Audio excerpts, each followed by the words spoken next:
India TV9 news Maharashtra. सर्वप्रथम आज या ठिकाणी मुख्यमंत्री देवेंद्रजी फडणवीस साहेब यांचा या ठिकाणी मी आभार मानतो। तसेच आमचे पालकमंत्री जयकुमारजी गोरे साहेब, आमच्या सोलापूर शहरातील आपल्या तिन्ही आमदार यांचा या ठिकाणी मी आभार मानतो की ज्यांनी आपल्या सोलापूर शहराच्या सर्वांगीण विकासासाठी 1400 कोटीचा जी काही आपली पाणी पुरवठ्याची योजना आहे या ठिकाणी आम्हाला सोलापूर शहराला या ठिकाणी दिली आणि त्या ठिकाणी आम्ही याला मंजुरी देऊन सोलापूर शहरामध्ये दररोज पाणी पुरवठा करण्याच्या दृष्टिकोनातून आम्ही या ठिकाणी सभागृहामध्ये या ठिकाणी मान्यता दिलेली आहे। आज आपल्याला माहिती आहे सोलापूर शहरामध्ये काही ठिकाणी 4 दिवसाआड पाणी, काही ठिकाणी 5 दिवसाआड पाणी या ठिकाणी येतं आणि आपल्याला तो जो पाणी पुरवठा आहे रोज करण्याच्या दृष्टिकोनातून आज या ठिकाणी 1400 कोटीला मान्यता देण्यात आलेली आहे।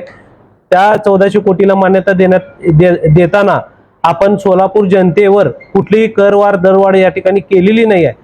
उलट आपण सोलापूरच्या सर्वांगीण विकासासाठी आपण या ठिकाणी रोज पाणी पुरवठा करण्याच्या दृष्टिकोनातून या ठिकाणी त्या ह्याला प्रोजेक्टला मान्यता दिलेली आहे। पण असं म्हणतात की विरोधक तुम्ही जरी म्हणत असणार की कुठली दरवाढ करवाढ नाही, पण ही छोट्या पद्धतीची दरवाढ करवाढ आहे। भविष्यामध्ये सोलापूरकरांच्या खिशामध्ये घातलेली ही दरोडा आहे असा शब्द वापरतात विरोधक। हे स्टंटबाजी करत आहेत। तुम्हाला एक सांगतो, विरोधक हे जे त्यांचं आहे ते त्यांचं काम करत असतात।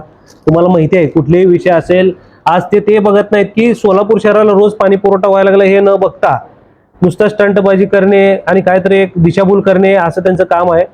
आज कुठलीही करवाढ दरवाढ या ठिकाणी होणार नाही आणि तुम्ही जे म्हणताना छुपी जी कर तसलीही कुठली गोष्ट होणार नाही। कार्यप्रणाली या ठिकाणी फक्त चेंज होणार आहे। चेंज जर झाली तर नागरिकांवर ह्याचा कुठलाही बोजा पडणार नाही। आज तुम्हाला माहित आहे अनेक नागरिकांना टॅक्स पद्धतीने जो काय टॅक्सेशन येतं ते कशा पद्धतीने येते अनेक लोकांना ते माहिती नाही।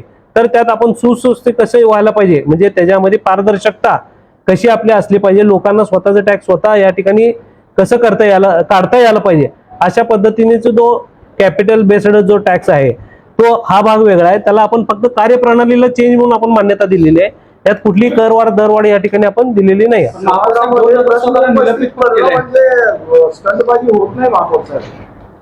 मग सभागृहामध्ये एखाद्या प्रश्नावर जो प्रश्न चालू आहे त्याच्यावर त्यांनी आपल्याला या ठिकाणी व्यक्त व्हायला पाहिजे होतं, तसं न होता अनेक तुम्ही गेल्या वेळेस 2 सभागृह बघितलात की नगरसेवक लोकांच्या हातात माईक काढून घेणे, अर्वच्य भाषा वापरणे। आज तुम्हाला माहित आहे कुणाच्या पण बहिणीवर म्हणा आईवर या ठिकाणी न काय म्हणजे अर्वच्य या ठिकाणी बोलणे हे माग विरोधक या ठिकाणी केलेले असल्या कारणाने सतत त्यांचं ते वागणं तसंच वाढत आहे।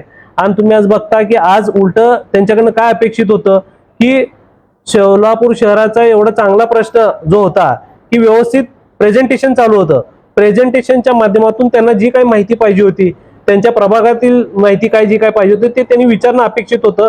पण तसं न विचारता ते जे प्रेझेंटेशन करणार होते त्यांना न काय बोलता ते त्यांचंच या ठिकाणी राजकारण दिशाभूल, तुमच्या प्रभागामध्ये इकडं पाणी येणार आहे का नाही, यांच्या प्रभागामध्ये पाणी येणार का नाही, अनेक नगरसेवक लोकांना दिशाभूलचं या ठिकाणी वाक्य वापरत होते आणि डिस्टर्ब करत असताना या ठिकाणी आम्ही त्यांच्यावर कारवाई केलेली आहे। जे तुम्ही निलंबन केलेलं आहे ते किती दिवसांसाठी? एक बोर्डासाठी असणार, एक बोर्डासाठी।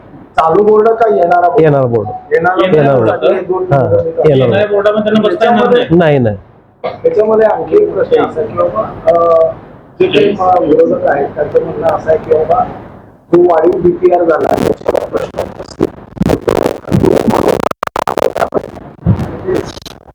काय वाढीव DPR वर प्रश्न उपस्थित स्टँड पाहिजे तसा कुठलाही वाढीव DPR या ठिकाणी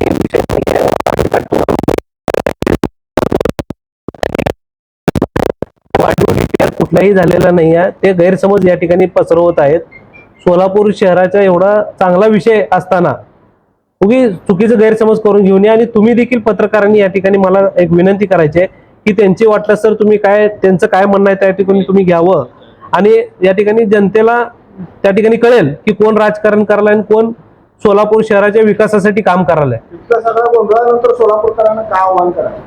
काय नाही, सोलापूर शहराला या ठिकाणी एवढंच या ठिकाणी आवाहन करतो की आपल्या सोलापूर शहराच्या विकासासाठी आदरणीय राज्य शासनाच्या माध्यमातून मुख्यमंत्री देवेंद्रजी फडणवीस साहेब, तसेच पालकमंत्री गोरे साहेब, तसेच सोलापूर शहरातले आमदार देवेंद्रदादा कोटे असतील, सुभाष बापू देशमुख असतील, विजय देशमुख मालक असतील, या ठिकाणी सर्व आमदार, राज्य शासन, महानगरपालिका ह्या आपल्या सोलापूर शहराला जास्तीत चांगल्या दर्जाचं सुखसुविधा कसं देण्यात यावं हे प्रयत्न करत आहे. आणि त्या प्रयत्नाच्या माध्यमातून आम्ही अतिशय चांगल्या पद्धतीचं आम्ही काम करत असताना काही लोक या ठिकाणी राजकारण करायला लागले. त्या राजकारणाला हाणून पाडण्यासाठी, राजकारण म्हणजे यात काय की शहरामध्ये एक चांगला प्रोजेक्ट राबवत असताना सभागृहामध्ये चुकीचा अपशब्द या ठिकाणी वापरण्याचा सतत वारंवार या ठिकाणी ते प्रयत्न करत असतात. त्यामुळे त्याबद्दल आम्ही या ठिकाणी त्याचं निलंबन केलंय. आणि शहरवासियांना या ठिकाणी एवढंच आवाहन करतो की या ठिकाणी आपल्याला सोलापूर शहराला रोज पाणी पुरवठाच्या दृष्टिकोनातून 1,500 कोटीचा प्रकल्प आपल्याला या ठिकाणी मंजूर झालेला आहे आणि लवकरात लवकर 1.5 ते 2 वर्षात या ठिकाणी ती जी योजना आहे आपल्याला या ठिकाणी पूर्ण होऊन आपल्याला रोज पाणी पुरवठा या ठिकाणी मिळणार आहे.